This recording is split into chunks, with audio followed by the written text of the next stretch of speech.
Nasunugan po ang nasa 100 pamilya sa Talayan Riverside sa Quezon City. Ang itunuturong mitya ng sunog napabayaang gasera. May unang balita si James Agustin live. James!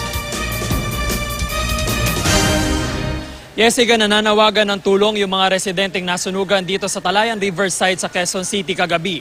Ang ilan sa kanila ay dito sa covered court ng barangay Nagpalipas sa Magdamag.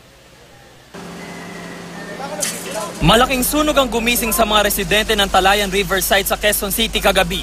Mabilis na kumalat ang apoy sa magkakadikit na bahay. Gumamit na rin ng mga balde ang mga residente para tumulong sa mga bumbero. Ang sarap ng tulog ko. Sinipa ng anak ko yung pinto, sunog. Pagtingin ko dito yung bahay ko ito, dito yung sunog. Ang bilis. Natutulog na kami kanina tapos bigla na lang po nagkaroon ng sunog po. Sumisigaw na ang mga tao kanina. May mga residenteng nanatili sa kalsada, dala-dala ang kanilang mga naisalbang gamit. Habang ang iba, sa covered court pumunta. Tulad ng mag-asawang Rogelio at Virginia Palima, na ang tanging nailigtas ay kanilang mga sarili. Pagdungaw ko sa bintana, lakas na ang apoy. Kaya wala nang naisalba, kahit anong gamit, wala. Pahirapan ang pagpasok ng mga fire truck dahil masisikip ang daan. Yung location talaga dito is made of light materials, yung mga bahay ng mga informal shelter dito. Kaya ganun na lang yung bilis ng pagkalat ng apoy sa mga kabayan.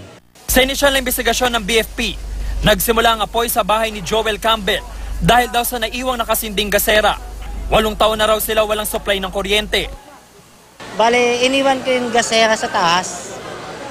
Kasi gasera ang gamit namin eh. Kasi ang dami na namin sinabihan dito na makikikabit ng kuryente o magsasubmeter, walang gusto. Hindi nagtsatsaga kami pa, may ilaw lang kami. Nasa 6 na pong bahay ang nasunog. Nasa pagtataya ng BFP ay umabot sa 2 milyong piso ang halaga ng pinsala. Apektado ang 100 pamilya. Paalala natin sa ating mga kababayan na bago tayo matulog o bago tayo umalis sa ating mga kabayan, siguraduhin natin na nakasecure o nakapatay yung ating mga kalan, yung ating mga gasol. Para sa ganun, kung wala tayo o kaya kung... Samantala, Igan, umabot sa 2nd alarma ang sunog na napula bandang 2:00 na madaling araw. Para dun sa mga kapuso naman natin na nais tumulong at magbigay ng damit o di kaya naman ay pagkain, ay maaari sila makipag-ugnayan dito sa barangay. Yan muna pinaka-latest. Balik sa'yo, Igan.